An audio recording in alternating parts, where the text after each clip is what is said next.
No, I think maybe because I spoke to one of his policy ideas off the top of the program. One of the gentlemen running to be the leader of the Liberal Party of Newfoundland and Labrador, Danny Dumaresque on line one. Hello, Danny, you're on the air. Hello, Paddy. Welcome back. Thanks very much, Danny. How are you? Oh, I'm doing great, thank you. Obviously, lots of work to do, a lot of ground to cover, and time is of essence. But certainly wanted to talk to you today about the tunnel to Labrador. It's an issue that's been near and dear to me for quite a long time, having been born and raised in that region of the province. And certainly I believe it's a project whose time has come. Now, Danny, when I react to it, I don't know if you heard what I said, but now that I've got you on the phone, immediately when I heard this from you in your capacity as running to be leader, I thought that's an awful Labradorian-centric issue to take forward if you're trying to be provincial leader. And then to lump it in with doing away with Marine Atlantic as if our needs could be served with a tunnel, I found it hard to wrap my mind around the rationale behind it. But I'm glad you called. Why don't you go ahead and start the conversation, then I'll have some questions for you. Yes, it's absolutely anything but only a Labrador issue. It is everything about a provincial issue, and that is we cannot continue to think we can grow our economy and have a prosperous future depending on a unreliable, expensive 7-hour maritime link with the rest of Canada. It is just not sensible planning, and there is a realistic alternative. And that is to be able to put the fixed link in without costing the taxpayers of Newfoundland any money. First of all, what I would do is if I was in power in 2015 and the line from Muskrat Falls was not laid on the Strait of Belle Isle, then I certainly would delay it and incorporate it into the tunnel, saving $500 million. And I don't know if you heard some of the information that I've been putting out, but the most recent tunneling under 1,000 feet of water in Norway, and by the way, the Strait of Belle Isle at its deepest is only 300 feet. At 1,000 feet in Norway, 20 kilometers are now being built in 6 years at a cost of $1 billion. So there's no question that this can be done, and it must be done. We have to start giving another region of the province some share and some economic balance and some project that will keep on giving jobs for decades to come, and this is it. But see, there you go. That's exactly why I classify this as a Labrador-specific as opposed to provincial benefit.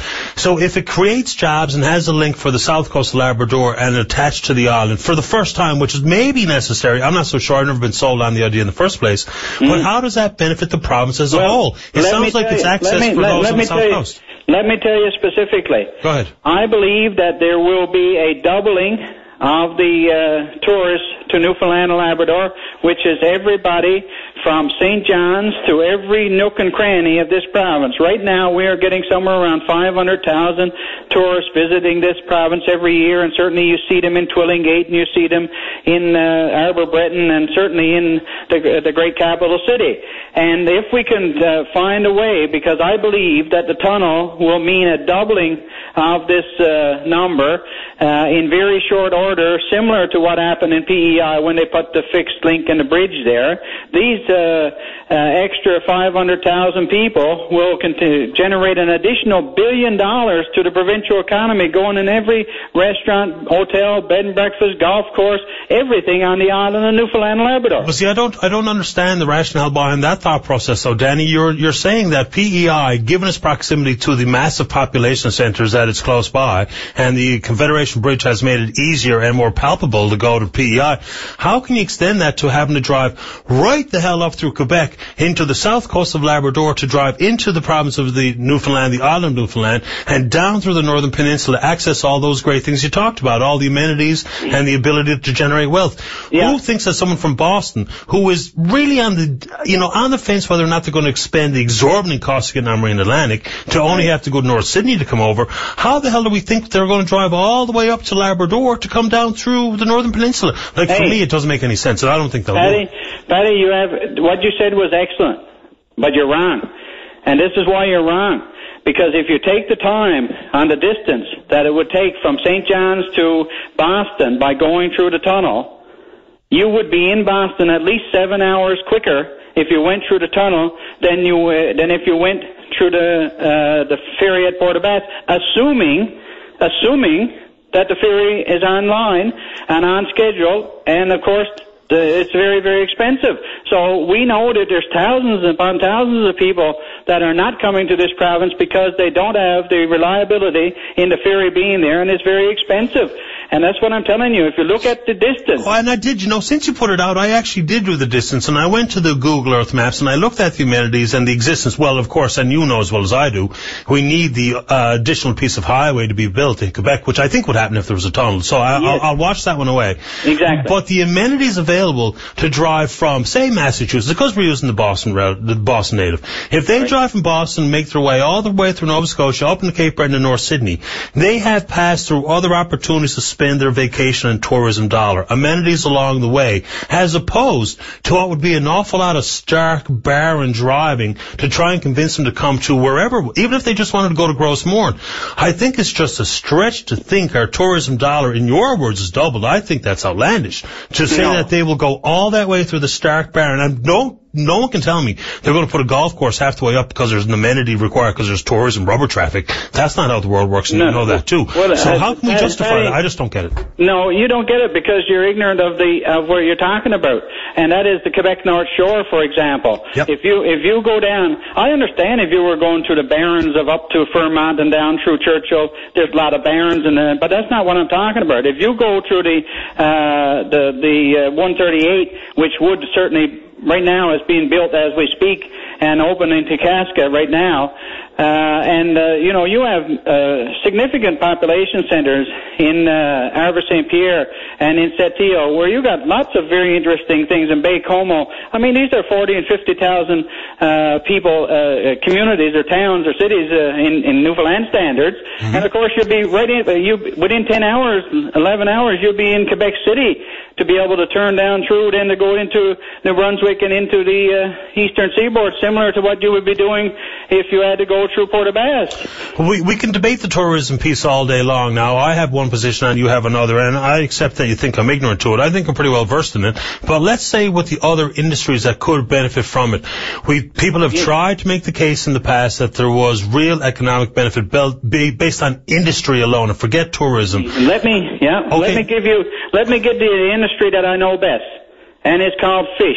I understand that, Danny. But let me finish now. I was going to ask you about fish, but you go ahead, buddy. Yeah, let me finish. All right, fine. You can take a container of fish and be able to take it from the island of Newfoundland, go through the tunnel and ship it by truck to the port of Montreal, and it will cost you $2,000 less per container than what it does to ship it out of Halifax. And where's that fish ending up? That would end up in any part of the world, whether it's Europe or Asia or any part of the world. And I couldn't believe at first when I got into this business nearly 20 years ago, because I understood. I said, well, how does that work? Montreal is a lot further away from the coast, the northeast, the North Atlantic than Halifax, but it's all based on volume.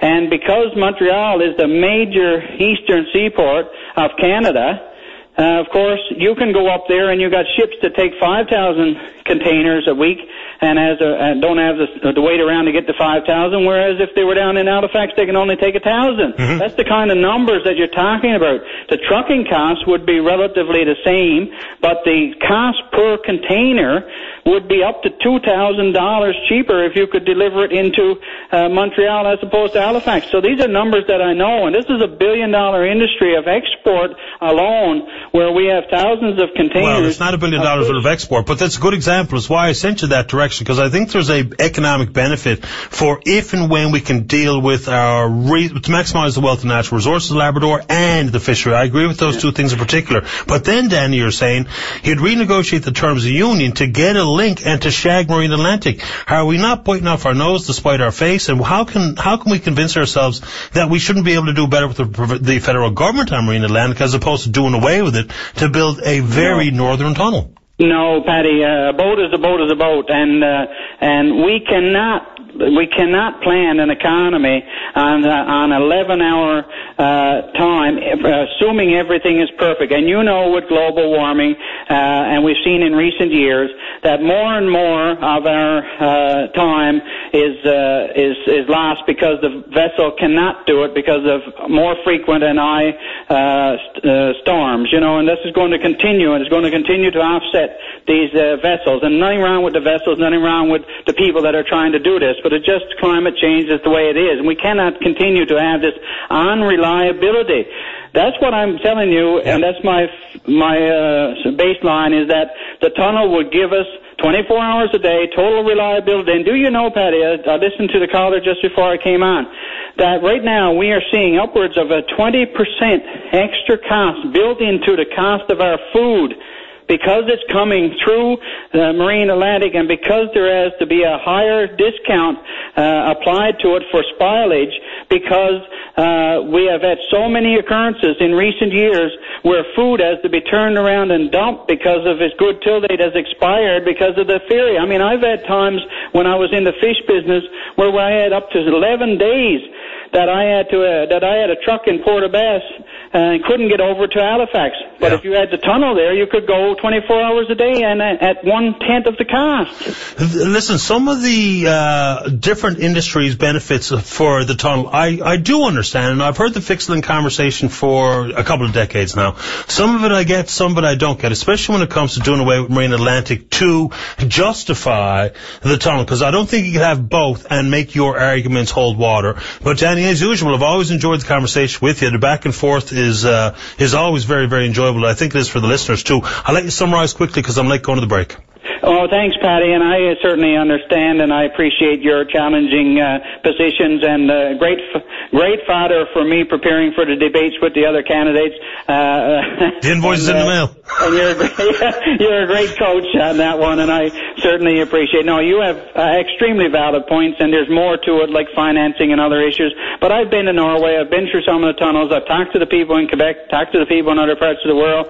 I really believe this is a project whose time has come. And yeah, there are certain things that need to be accommodated, and certainly there may be a business case for ferry services to continue. And if so, I'm not against it, but there has to be a way to make this work, because we just cannot continue as a people depending on 11 hours from the time you get on and off of a ferry forever. Yeah, the share of the wealth with a fixed link, there's a conversation to be had with that, but I don't think it starts with tourism. I think it starts with the natural resources wealth. But Danny, good to have you on as usual. Stay in touch. Absolutely, Paddy. Welcome back. All the best. Care. Thanks, buddy. Bye-bye. Bye-bye.